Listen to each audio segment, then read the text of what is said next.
We have a phenomenal group of women here today. Meghan Chayka, Hyslop, Tara Slone, of course. Kayla Grey is going to join us in just a few minutes.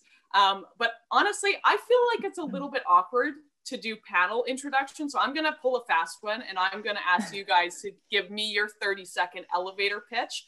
Who you are, how you got into the industry, if you saw anyone on TV when you were a kid that said, or made you think, hey, I want to be, a sports reporter. Let me hear your thoughts. I'm going to start with you, Tara.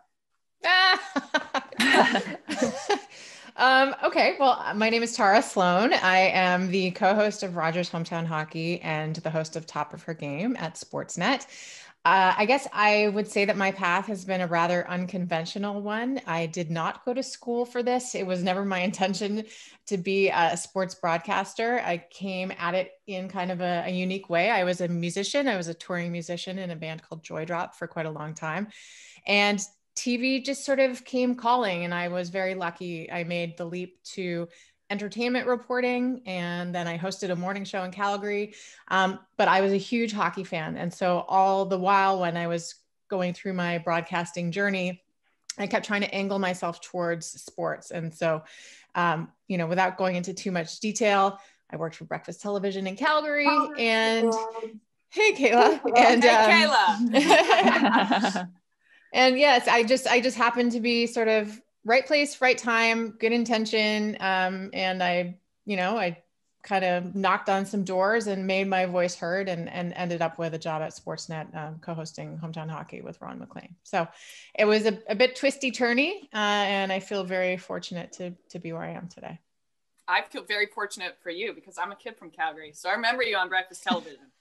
I'm going to go to you, Meghan. And Kayla, just to catch you up, we're doing 30-second elevator pitches. So put me on the spot. I'm sorry. Yay, 30 seconds. Yeah. Sure. So I probably have as many twists and turns as Tara. I am a co-founder of a hockey analytics company, Stathletes. I do a lot of sports media, but I'm not really a media personality, so to say, but I definitely see, the outcome of how women are positioned in the media and how that affects my everyday job. So we have approximately 100 employees. We build tech solutions, and, we're trying to push forward in the software space. With that said, when I was growing up, I never really thought of being in sports at all, to be honest. I really wanted to be a doctor. I was really focused on health and science. And then I realized that there was, gaps in sports in terms of having a technical background. So I think for all the people on here that, maybe come from a different path or are going to school in different areas, don't rule out being in sports, don't rule out being in media. There's lots of space for everyone, and you can, have your own voice heard. Ellen? Yeah, so hi everyone, my name's Hyslop, and I'm one of the co-founders of The Gist and also the head of content. I would say, looking back at my experience with sports too, it is a little bit different because I basically had to create a company in order to get into the industry. I first started off going to school for business, and after graduating from Queen's, went to their commerce program, actually went into insurance, which is a lot different than sports, a little bit more dry, but learned a lot there from the corporate perspective and kind of startup space in order to start The Gist. So for those of you who might not be familiar, The Gist is really all about leveling the playing field in sports, centering women's voices, females' voices, and also providing level coverage on both men's and women's sports. We have a 3 times weekly newsletter that you can subscribe to at thegistsports.com. We have daily, Twitter, Instagram, all at The Gist CA. And again, our entire team is made up of women. We're all about leveling the playing field. And I'm really excited to be here today because as much as I started off on the business side, sports has always been my passion. I watch TSN every morning. So Kayla, watched you this morning, and really grew up watching Jennifer Hedger every single day and thought like, okay, I need to be in sports. I want to be in sports. Took a little detour with the insurance group, but I'm happy to be here now. I was going to ask, can you help me with my mortgage, like mortgage insurance, whatever? Kayla, maybe it could. Yeah. Kayla, I'm going to you right away. 30 seconds. Yes, rolling in and telling everyone apologies for the technical difficulties on my end. But yeah, I guess I should start off with how I got into this industry. It might make most sense. I grew up with spending a ton of time with my grandparents. My grandmother would watch Blue Jays games on mute, while my grandfather would listen to the games on the radio, and simultaneously just the sound just was like so awesome to me. And I was like, how the heck do I get into this sport, into this industry? But at the time, there was no one that looked like me on television. So we'll keep it all here. I would illegally stream the American side to see someone like Elisa Salters that looked like me on television, just to show me that it was possible. And so, yeah, after going to the College of Sports Media and getting into the industry through Winnipeg and then moving to Prince Rupert, British Columbia, it's been many, many moons, but I'm here. Well, thank you for joining us, and no problem about the technical difficulty. I am so excited to have these four beautiful brains in one Zoom. Again, we have an hour together, so let's just make this super conversational. I know we have all a little bit of screen burnout. So again, this is about getting your questions answered. So hit us up in our chat, and in half an hour, we will bring microphones to you and you can ask your questions in real time. So I'm gonna start off. Tara, I started with you, so I'm gonna go to you again. You are the host of Top of Her Game. Congratulations. It's been a real beacon of light in my pandemic. How important is it to elevate women's sports stories, and what has the reception been? I mean, it's hugely important. And my running joke, yet truth, is that it took a pandemic to bring a show like this to the forefront. I mean, I think there are many of us who looked at the sports landscape over and over and were just like hitting our heads against the wall going like, where are the women's sports? Where's the discussion about women? Where is the coverage? And so, I mean, maybe a blessing in disguise. There was a pause in live sports, and, you know, I was scrolling through multiple websites and I saw nothing. They're talking about baseball. It's not, nobody's playing. Talking about hockey, nobody's playing. Where is the discussion of women's sports? So I think it's there. Women are there. We've always been there. So it just takes the intentionality of having the discussion.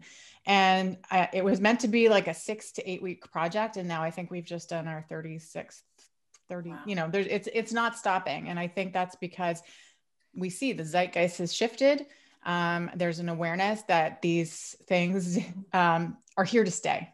We are here to stay. So there's lots more work to be done, obviously, but I feel really good. I'm grateful that Sportsnet saw a need and is keeping us around. But yeah, I mean, it kind of blows my mind. It's not at all to toot our horn, but there wasn't a show like this, and there aren't a whole lot of shows like this in this country. And that's a problem. Like, to me, this needs to be just the beginning. There has to be so much more. So Ellen, I want to go to you, and I saw a lot of nodding. So please, again, conversational, feel free to jump in if anyone has any observations or wants to add on.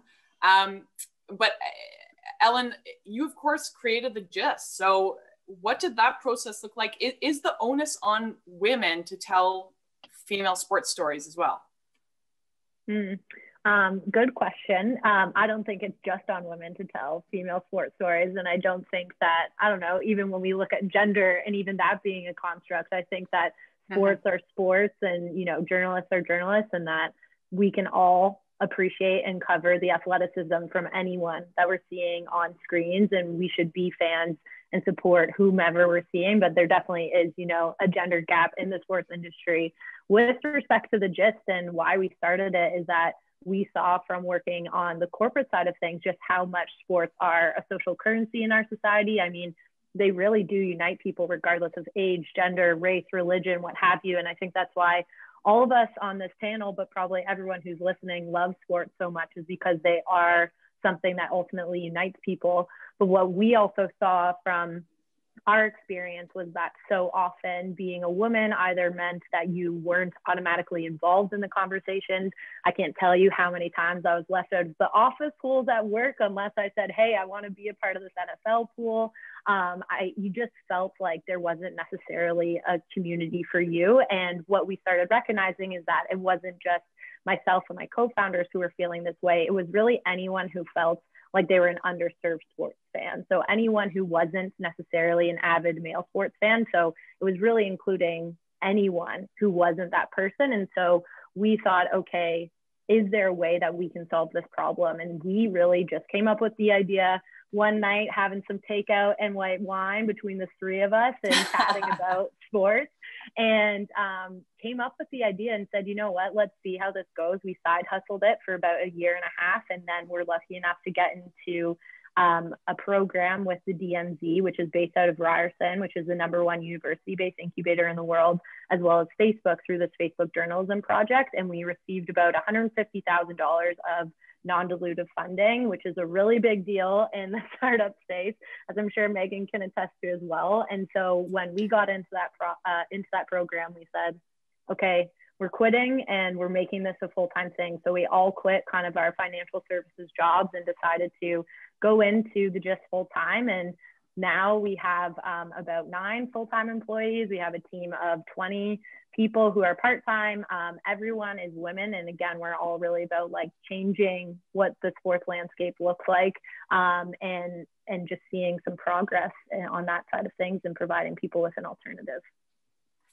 You talk about the landscape, and I'm sorry, Tara, I feel like I'm picking on you a little bit, but I screenshotted a tweet that you tweeted a few days ago, and it's a quote from BJK, Billie Jean King. I love it. Everyone thinks women should be thrilled when we get crumbs, and I want women to have the cake, the icing, and the cherry on top too.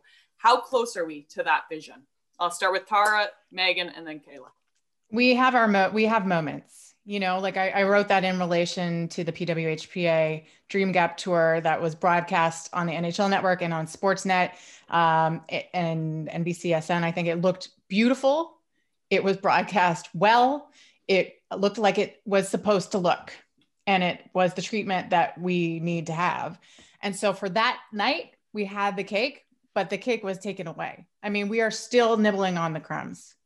We're not even, I don't even think we're not at the tipping point even yet. Like, I think a lot of the actions are still performative. I don't think it's embedded. I think having a show like Top of Her Game is great, but until women are consistently part of the conversation and all women are part of the conversation until it becomes intersectional, then we are still nibbling at the crumbs.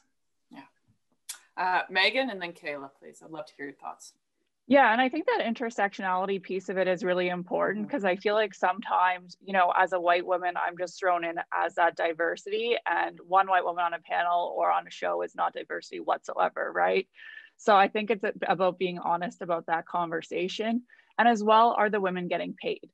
Like, are they just used for marketing or for people to feel good about what they're putting on? I feel like largely we're left out of boardrooms. We're not on the boards of major companies. You know, in the startup world, 2% of venture capital funding goes to women, 0.6% goes to Black founders. It's a huge issue. So it's more than just getting the media coverage. It's actually being paid for what we do. And, you know, walking that walk in terms of getting the positions that we should have for the hard work that we put in. Yeah, I'd say that we're completely far away. And, you know, as I'm trying to have these conversations about, okay, what can we do to get better? One of the things that keeps showing up for me as a woman, but also as a Black woman, is the piece of ownership. And we just don't have that. We don't have that ownership and that call to decide what you viewers watch. And that's scary and problematic. You know, you talk about performative. The easiest thing to do is to put a woman on a panel or to put a woman on television, or, you know, the hardest thing is, okay, who's sitting in the producer's chair, the director's chair, who's sitting at the table when it comes to figuring out what type of programming we're watching, who's making the hiring decisions. Like it's not to diminish sort of what we do, but for myself, I know I'm not in a position to hire anybody. And to me, that's how you kind of shift the conversation from a generational standpoint of what is the pipeline actually looking like? And there's ways in which people of power can truly affect what that looks like. And I just feel like until we address that, all of this is not like, all of this is just going to be slow moving, in my opinion. You have had a year, girl. Kayla, I think you've probably been the busiest person in all of sports media in Canada. Obviously 2020 and 2021, we say unprecedented. I'm so sick of that word, but truly unprecedented. Athletes finding their voices, media personalities finding their voices, activists finding their voices. How much pressure do you put on yourself to not only, of course, represent TSN, but who you are, your values, what you bring to the table? Yeah, a lot. Yeah. And that's just because, listen, it's like no secret if you look in our landscape and try to find Black women in the role that I have, it's very, very few. And so you feel as though when you have an opportunity to have a platform, to have your face out there, you not only are just representing yourself, you're representing 100 other dreams. And you're also representing 100 other dreams that might have been made before you, but could never see it properly realized because of the white supremacist construct that helps uphold our industry in the ways in which it runs. So yeah, there is pressure there. I sort of, sometimes people are like, oh, you're such an activist. And I always have issues with that because I always have to be like, in anything, as journalism is activism, first and foremost, right?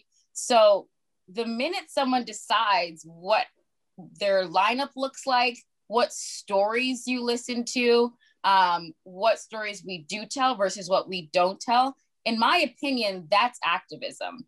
And so I feel like we still don't have our baseline yet on what activism truly looks like and the important role in which we as journalists play into that in building the story, but also in helping to uphold our system and keeping it the way that it is, right? Like, I think that to me is sort of like the tricky part and the real meat and potatoes of the conversation that a lot of people aren't willing to have because that means accountability. And as we all know, accountability is a very hard thing for a lot of people to accept.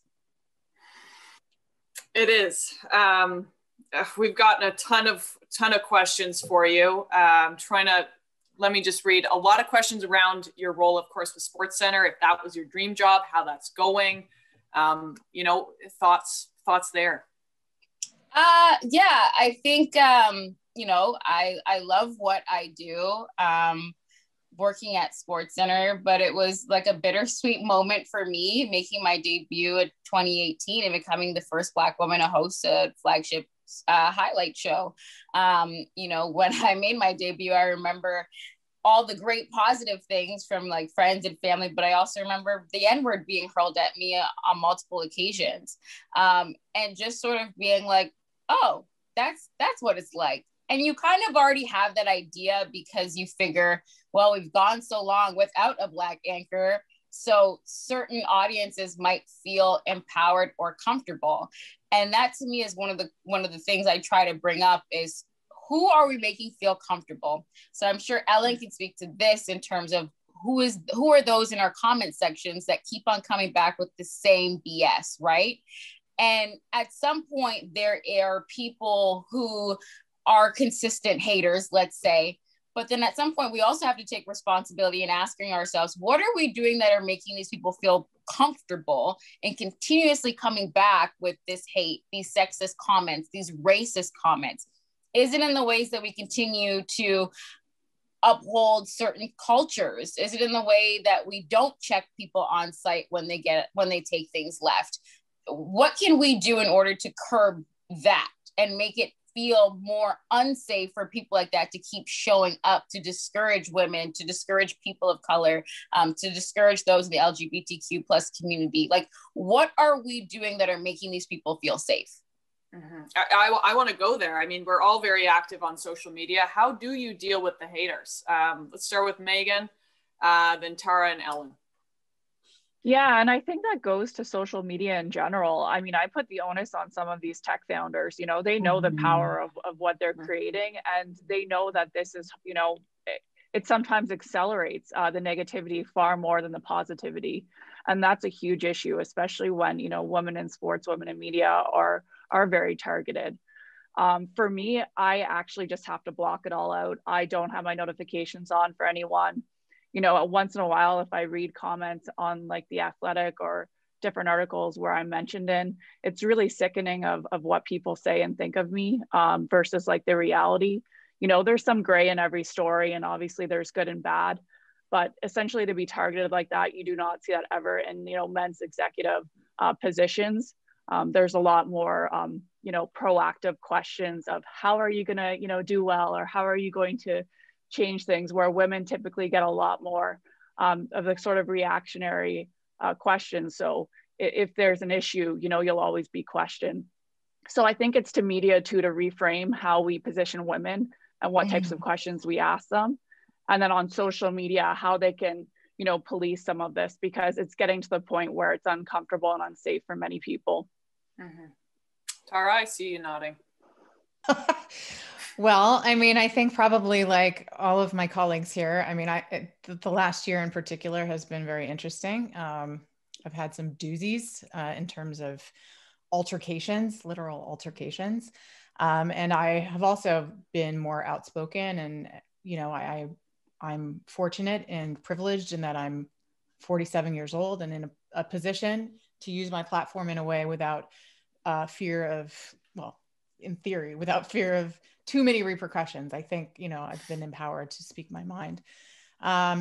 I'll say that, you know, I've also found a tremendous sense of community. I think in the hockey world and in the sports media world, there is a good group on there, on Twitter, for instance, who is really interested in shifting the culture of hockey and shifting the culture of sport. But it is an absolute cesspool. I mean, it is absolutely toxic and horrible. I think probably on top of the tech companies themselves, I mean, I think our employers might need to take another look at what's happening to us. And I mean, I'm going to say this out loud here, my wish, because I've had some interactions that have warranted comments from my male counterparts. Many of them are direct messages. Many of them are not necessarily willing to openly have my back or our backs. I think that's a problem. I think that's a real discussion that needs to be had.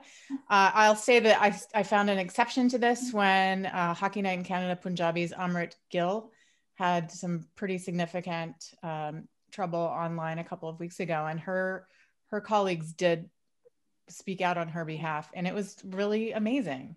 And that's how it should be. So, I mean, to me, this is a call to action to everybody who is watching this transpire to go like, this is not okay. Yeah. It's at a place where it's so far beyond acceptable. We got a great question from James. Do you ever feel like you have to hold back with what you can say publicly more so than your male counterparts? Kayla? Yes. But I mean, it's out of survival, and that's just me being completely frank and honest with you.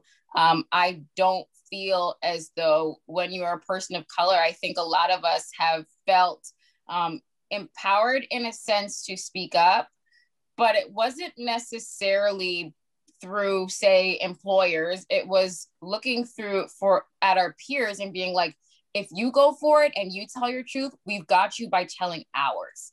That was sort of the community, but not so much feeling like, gosh, I know if I say something, I might not get fired. It was more so like a solidarity of like, okay, this is how we're going to show up for one another.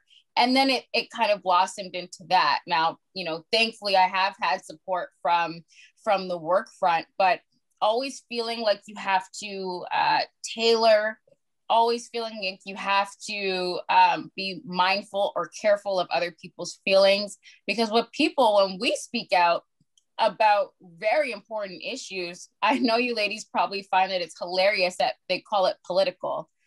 I don't know if there's anything that we've all said about pushing for equality on the forefront when it comes to women advancing or advancing our BIPOC colleagues.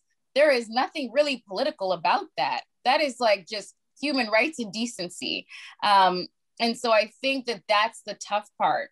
And I agree with Tara as well, where it feels as though a lot of the championing for us from our male colleagues and those in the industry seem to have been in the DMs.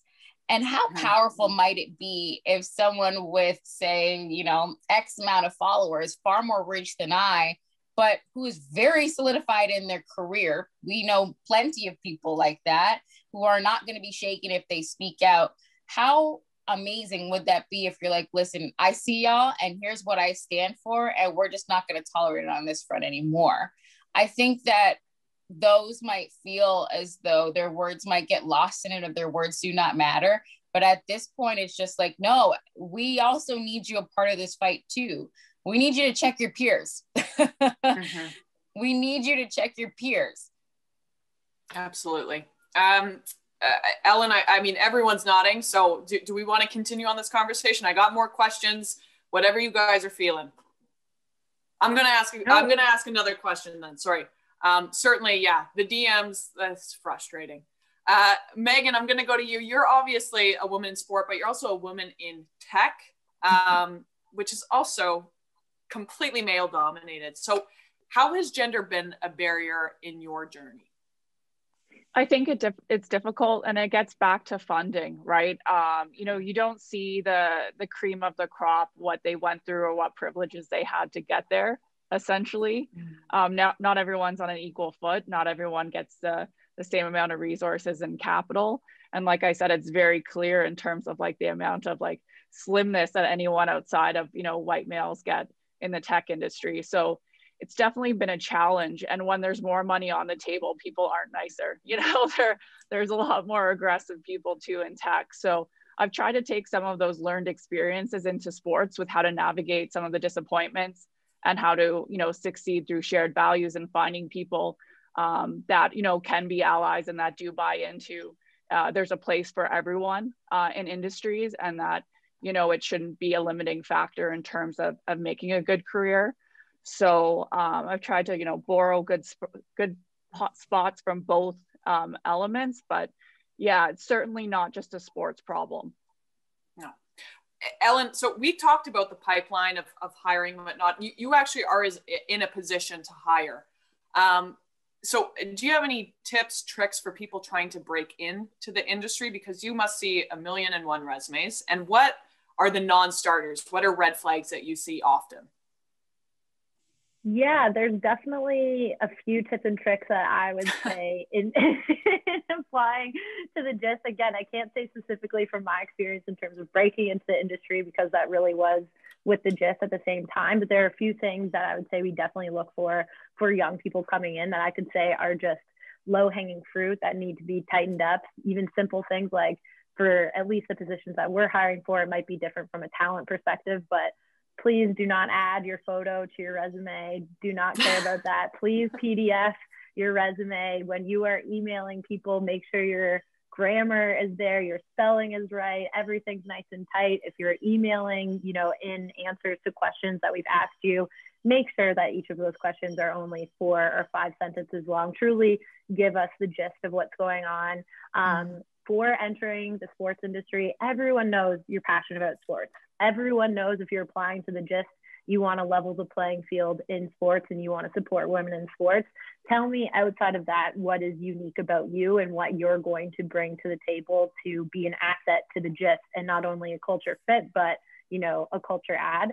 And I would just say the last thing is that when you're entering the industry, it's totally fine if you don't have a ton of experience. And one thing that we've tried to change, and I think, Meghan, this might come back to the tech side too of what you're talking about, is that in the past, for hiring with women always generally have to show that they've done something as opposed to being hired on potential. And it's been proven throughout the corporate workplace, men are hired because people see their potential, whereas women are hired through experience, but women are never given the chance to get that experience because we're not hired through our potential. And so one thing that we're always trying to do at the GIST is hiring for potential. So if you don't necessarily have the sports specific experience, show us something else that you've done that might be similar to it, or a school project or something like that, where we're like, oh, this girl's got it, we're definitely going to hire her. So I would say that those are some low-hanging fruit to get in, especially when it is hard right now to network and things like that. Those are the table stakes stuff that will hopefully get you through to the next round of reviews. So I'm pulling up my Twitter screenshots again, because you had an amazing thread the other day about unpaid internships, Kayla. So talk to me about that. I mean, are they a necessary evil? Like, let's go there. Yeah, I think that kind of all sprung because there was, I mean, she's been through it already on Twitter, so we won't drag her further, but the conversation of, you know, why aren't students jumping at the opportunities of unpaid internships? Listen, I think a lot of us can say that we have done a lot of things for free and have taken unpaid internships. I can vouch for that, but this is not a time for me to be like, look what I went through. I need you to go through it too. That should never be the point when we are talking about advancing things, right? Like, we should never be using our experiences, then put it on to the next generation or those after us and fronting it as if this is how things are supposed to go, i.e. slavery, i.e. free labor, which is not okay.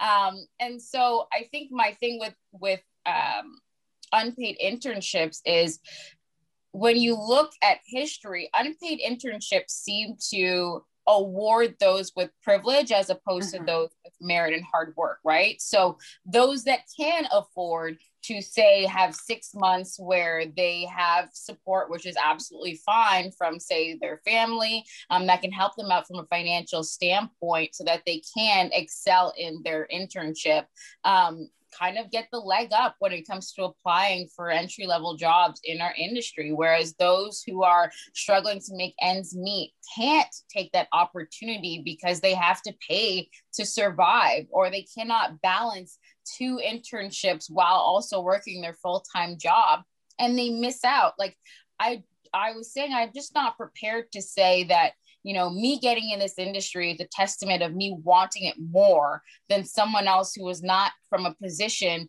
who could at the time do the same amount of unpaid internships that I can while juggling their job. That's just not fair. That's not reality. And so when I talk about diversifying our landscape, a lot of it comes from pipeline, right? It's the same old kind of like traditional spaces in which we're seeing those enter our industry come from, the same universities, the same internship programs.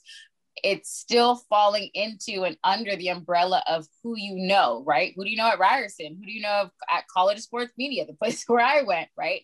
As opposed to, where are we not looking? You know, I graduated from an adult learning center when I was in high school. Why are we not going also there and helping bridge that, make a bridge there for those who kind of are just looking for a second chance when it comes to post-secondary school? Why are we not planting those seeds in those areas? I think that once we start to like open our mind and our eyes, then we then get diversity of thought outside of just diversity of who shows up in the room. And that, I think, helps build content for those in our audience that are watching, and especially those audience members who feel like they've just been missed or skipped over when it comes to our opportunities to tell their stories.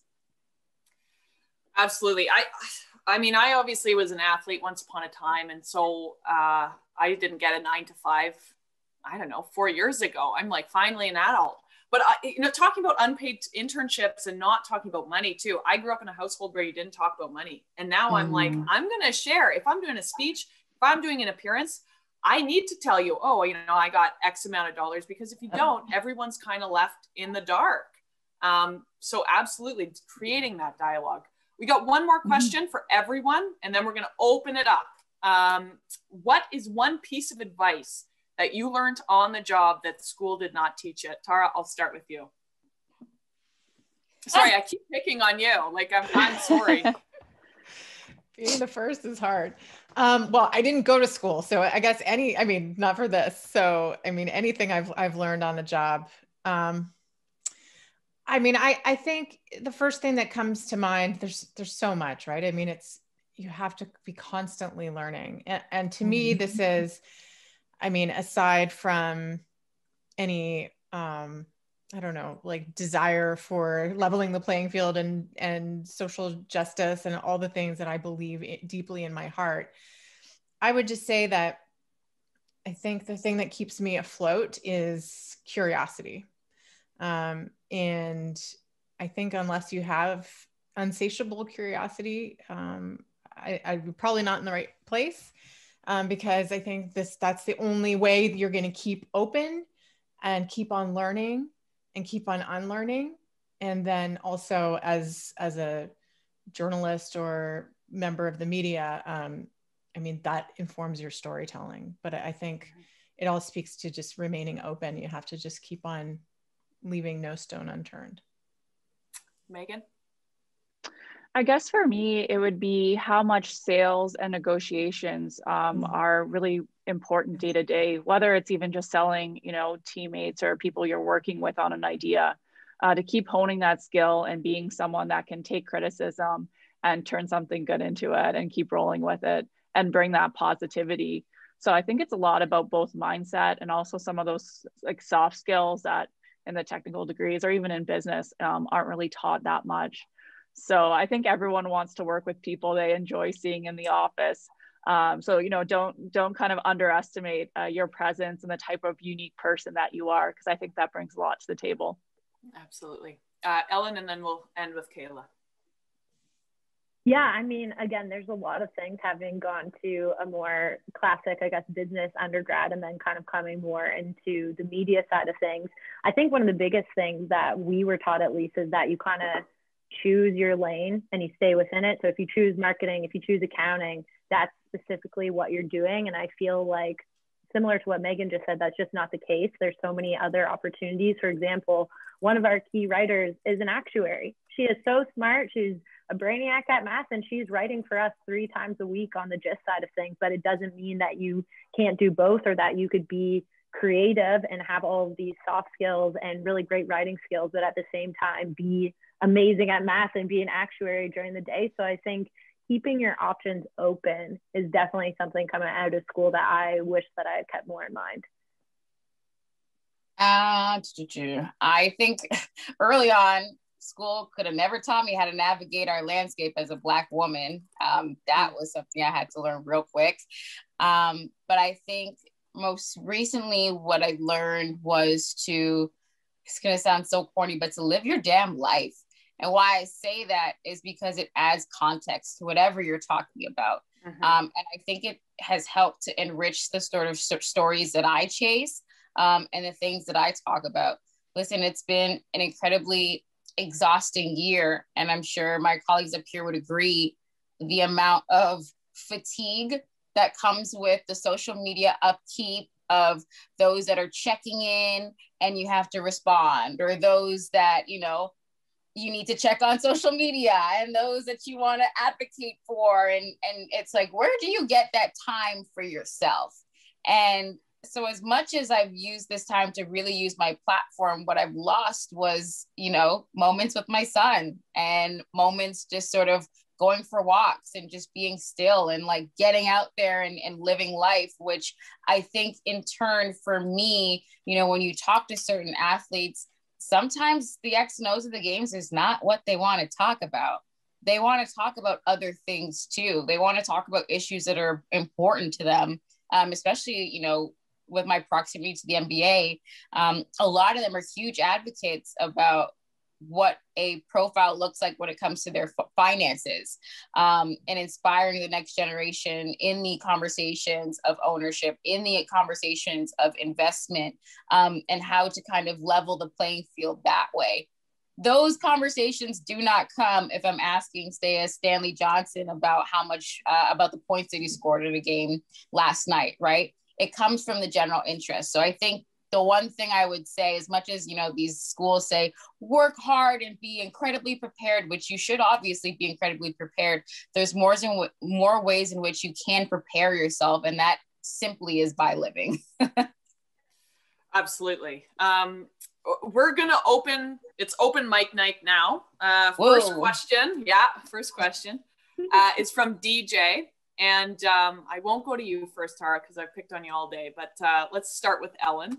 He says, does anyone have suggestions with how to deal with traditional toxic hockey culture, traditional toxic sport culture of the old boys club? That's a difficult one.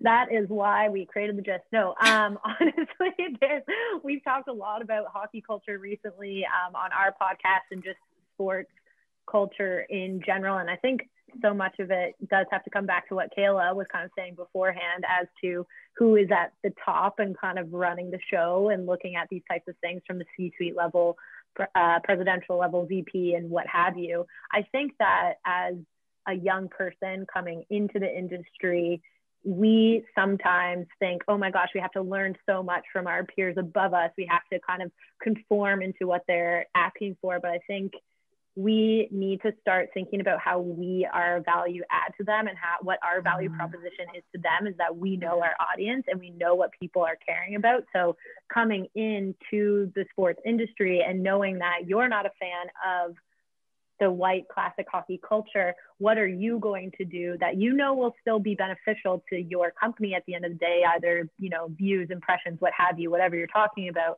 but what are you going to bring into that conversation that says, hey, this is how it needs to change, and this is the way and the framework that I think that we could do it. So I think changing your mind as to being like following versus being like, hey, I'm an asset here and that's why you hired me. Wonderful. I'm going to throw to Carrie. Open mic for Carrie. Can you please tell us where you're calling from?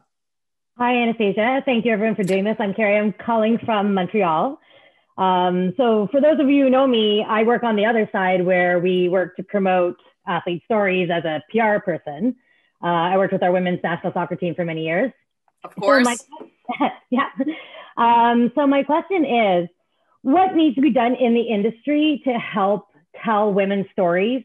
From your perspective, what do you need? Because in my experience, when there's Olympics or major events, you know, we hear a lot, but then those athlete stories fade away. And during the time period where there's not these major events, we revert back to a male-dominated sports media environment where they have agents or teams with PR people pushing their stories out on a regular basis. So what can we do to help improve that environment now for female athletes? Tara, would you like to start? Sure. I mean,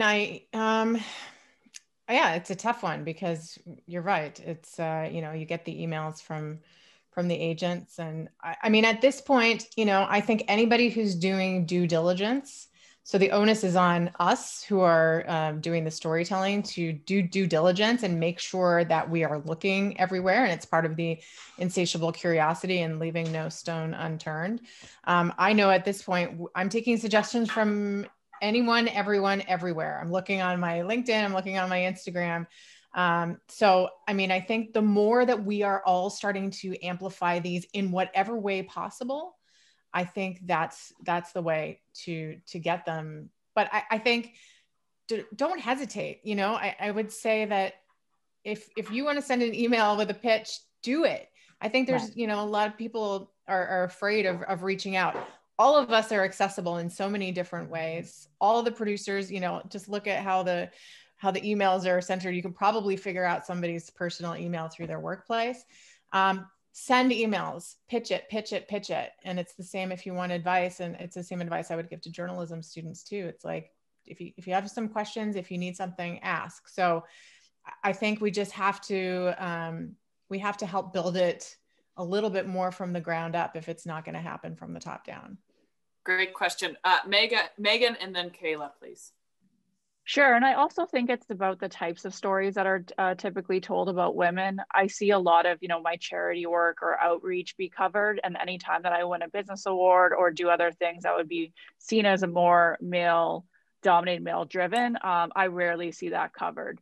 So I think that's just sort of an issue of, you know, we see women in that very soft, nurturing way, which is great. Mm-hmm. But then it's also okay to celebrate those wins and those, you know, business experiences. So I think, you know, having whether it's columns or different areas that really talk about women in powerful positions or women reaching towards those positions, I think would be really transformative.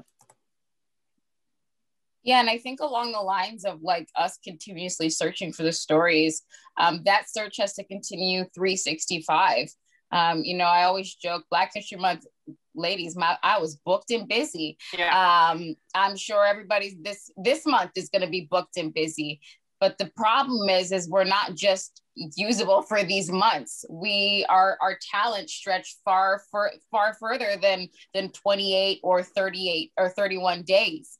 And I think that's the issue. I think from a PR standpoint, and it's not to say like, you know, you have the ownership is on you, but I think when it comes to like agents and those that sort of represent women and men, shut it down. I truly with those who might be in the PR space, I always say like, yo, don't be afraid to shut it down.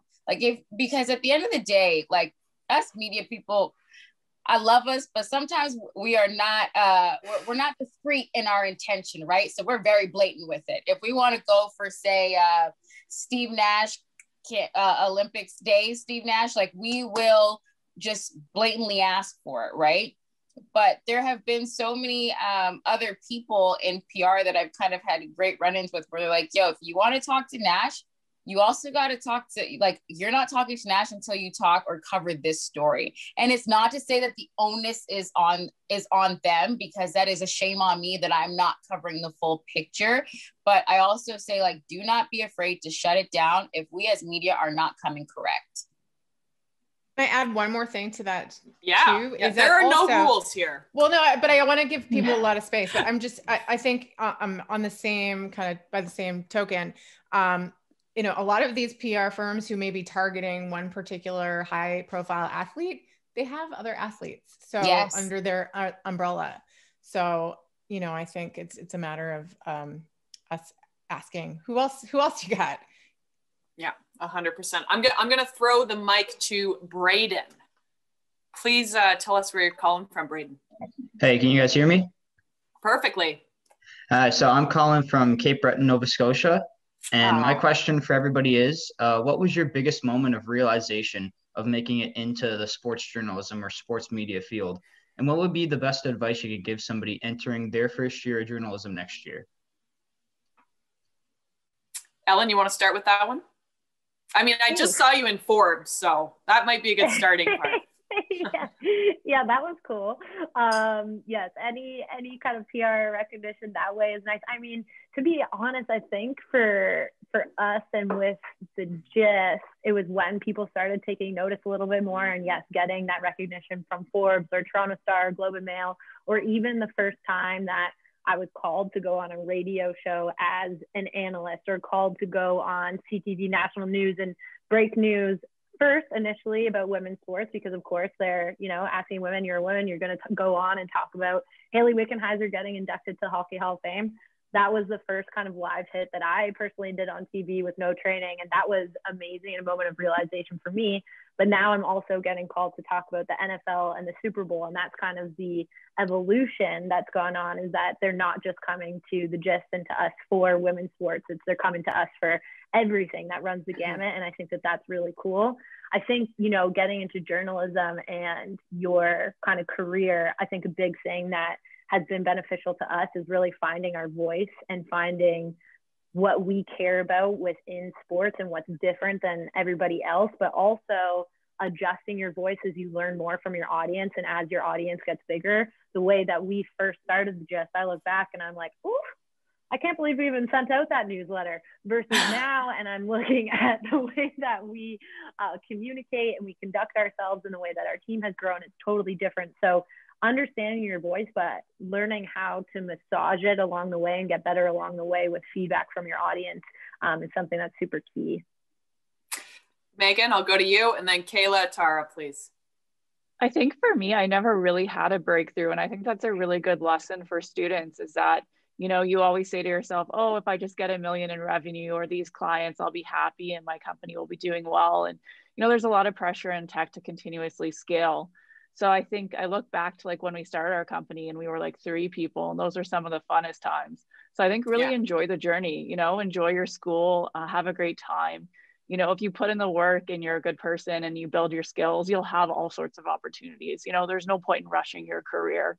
And, you know, take every moment and every, you know, challenge and disappointment and stride and enjoy any sort of win. And I think that just creates a really nice career. That's some sound advice too.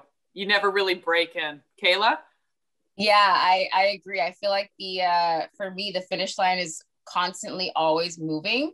And I think that's just a way to help fine tune and to just continue to learn, which is something that I love. And I'll say this, the minute that I'm like lose love and passion for it is the minute that I need to decide to pivot, because then I'm taking up someone else's space. That's just how I operate.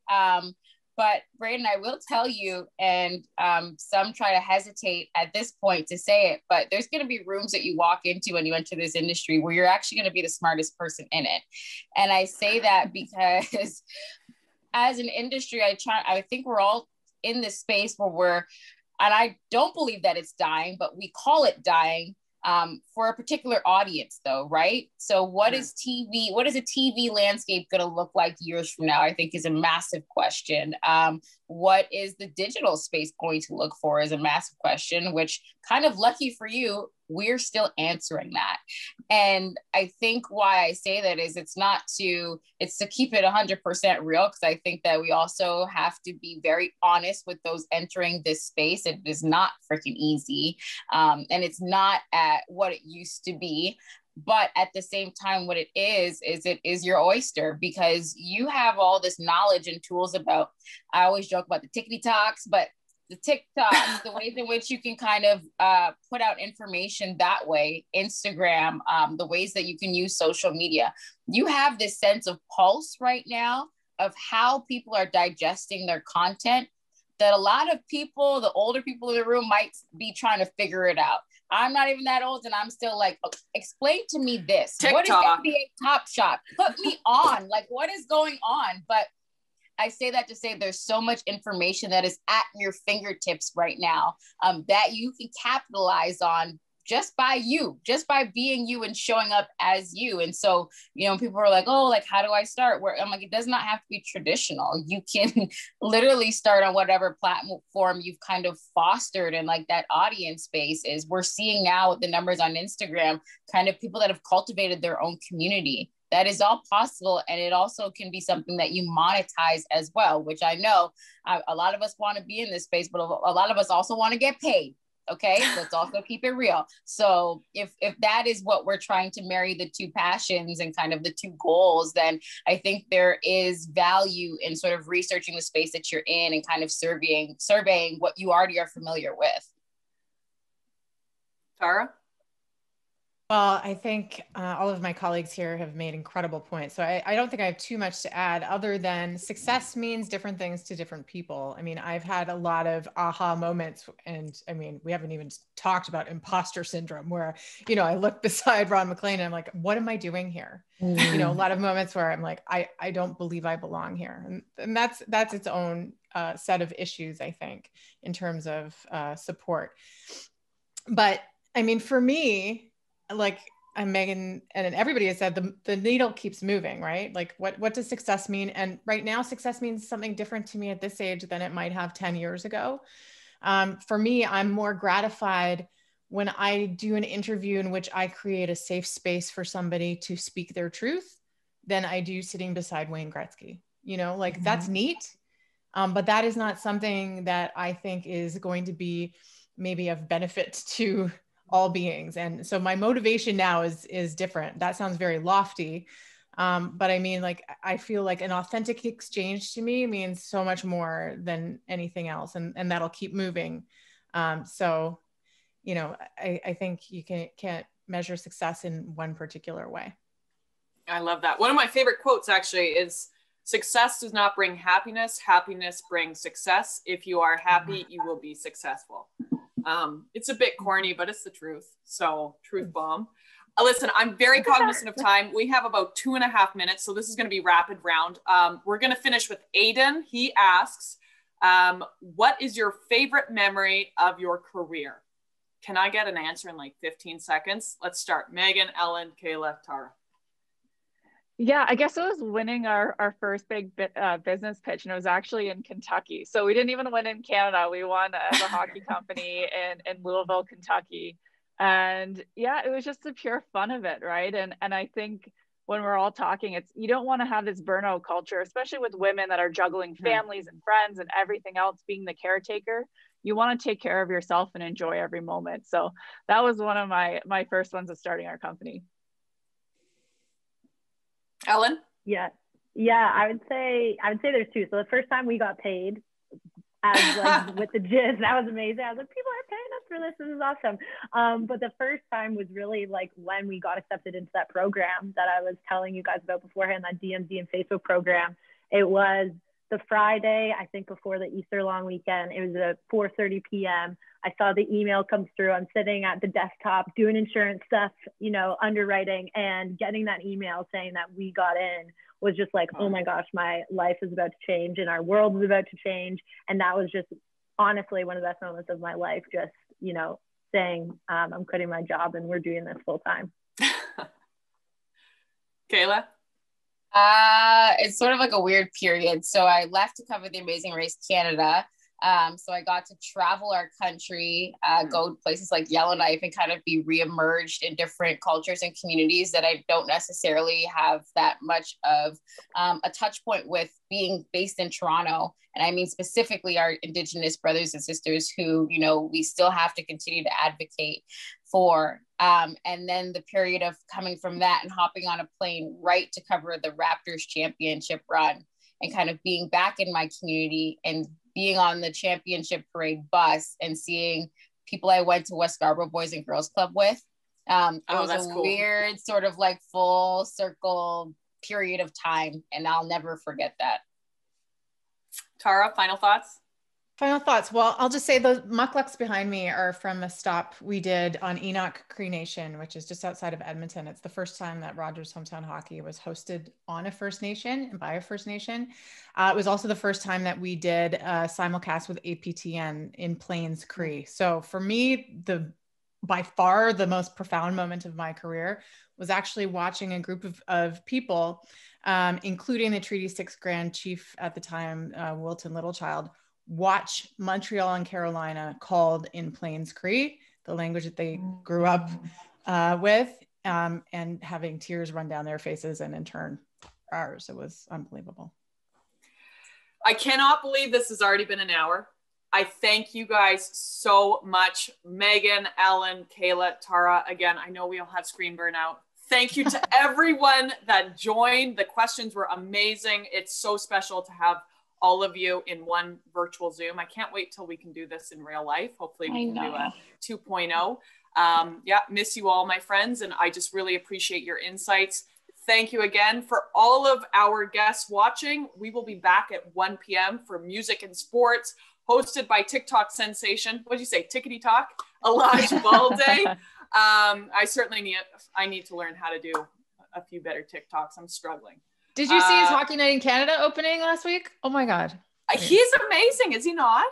Amazing. Yeah. So hosted by Elijah Balde, amazing panel too. Eric Bradford, of course, Olympic champion, first Olympic champion to be openly gay. We will see you back at 1 p.m. Thank you again so much, Tara, Kayla, Ellen, and Meghan. Let's keep this conversation going. Hit us up on anything social. We are here to answer your questions. Cheers, guys. Have a great lunch. Thanks, everyone. Bye. Thank you. Thank you. Thank you.